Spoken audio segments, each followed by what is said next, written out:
Europe 1, il est 7h18. Patrick Cohen, vous accueillez maintenant la première plaignante contre Tariq Ramadan. Bonjour Enda Ayari. Bonjour. Vous avez donc été la première à porter plainte il y a 5 mois contre Tariq Ramadan pour viol et agression sexuelle. Vous êtes la seule à témoigner à visage découvert. Vous devez être entendue par les juges d'instruction à la fin de la semaine.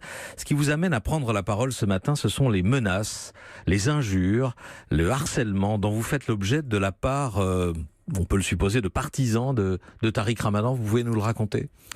Oui, bien sûr. Depuis le 20 octobre dernier, jour où j'ai parlé de ce qui s'était passé sur les réseaux sociaux et après le dépôt de ma plainte, j'ai effectivement été harcelée, insultée régulièrement, menacée. Voilà, aujourd'hui, ça continue, c'est de plus en plus violent et c'est pour ça qu'aujourd'hui, je suis très inquiète par rapport à ce qui se passe, par rapport à ces menaces, parce que c'est pas que des insultes, c'est aussi des passages à l'acte. Des passages à l'acte, c'est-à-dire on vous approche dans la rue, autour de chez vous ? Oui, tout à fait. Quand je sors, quand je vais faire mes courses, j'ai été suivie, j'ai été insultée. On a vandalisé ma voiture, on m'a suivie. Les gens me reconnaissent dans la rue, donc voilà, c'est pas facile pour moi de continuer ma vie comme avant, parce qu'aujourd'hui, je suis obligée souvent de porter une casquette ou un chapeau pour pas être reconnue, parce que voilà, aujourd'hui, je suis considérée comme une menteuse, on m'insulte de menteuse, on m'insulte de sale juive, sale sioniste qui est payée par des complots Illuminati, des choses comme ça, alors que voilà, je suis une simple plaignante comme d'autres. Avez-vous alerté la police, demandé une protection particulière ? Oui, tout à fait. En fait, moi, j'ai parlé de mes inquiétudes à des policiers. D'ailleurs, lorsque je les ai contactés il y a quelques semaines pour les prévenir que j'allais participer à la marche en la mémoire de Mireille Knoll, qui a été assassinée, cette femme juive qui a été assassinée de façon atroce.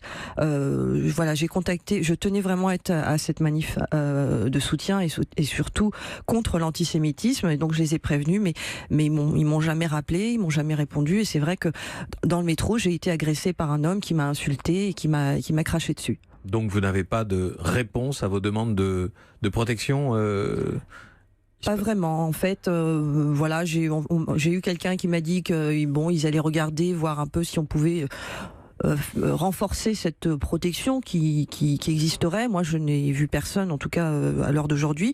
Ce que je sais, c'est que l'une des plaignantes a été violemment agressée dernièrement, et c'est vrai que c'est ce qui m'a aussi poussée à en parler sur les réseaux sociaux, parce que j'étais très très inquiète pour elle. Oui, ça vaut aussi pour les 2 autres plaignantes de ce dossier. Êtes-vous, Enda Ayari, accompagnée, soutenue par des associations féministes ou de victimes de viol ? Malheureusement non, j'ai pas eu réellement de soutien jusqu'à aujourd'hui.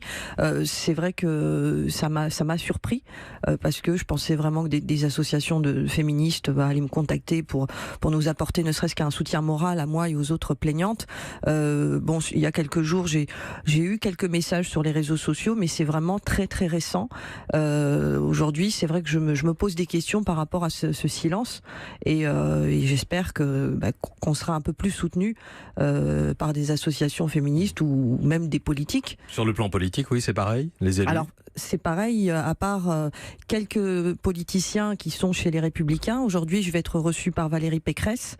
J'ai reçu le soutien de Patrick Caram, qui m'a déjà reçu et qui me contacte régulièrement pour me faire part de son soutien. Et c'est vrai que, voilà, à part aussi un monsieur qui s'appelle Bernard Carayon, qui est maire, oui, qui m'apporte un soutien également depuis quelques semaines.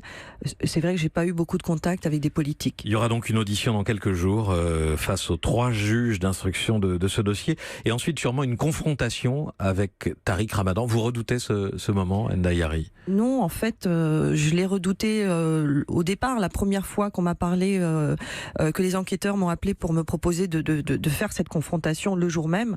C'est vrai que je m'y attendais pas, et je leur avais demandé un petit délai pour pouvoir y réfléchir, parce que c'est très difficile de revoir une personne qui vous a agressé, et je n'étais pas prête. Et le lendemain, quand je les ai contactés pour leur dire que je me sentais prête à faire cette confrontation et que je l'attendais, on m'a dit que c'était trop tard et qu'il fallait attendre que quelques temps. Et donc j'ai vraiment envie de faire cette confrontation, bien sûr. Face à quelqu'un qui nie complètement les faits, il faut le rappeler, et qui nie même avoir eu toute relation avec les plaignantes. Oui.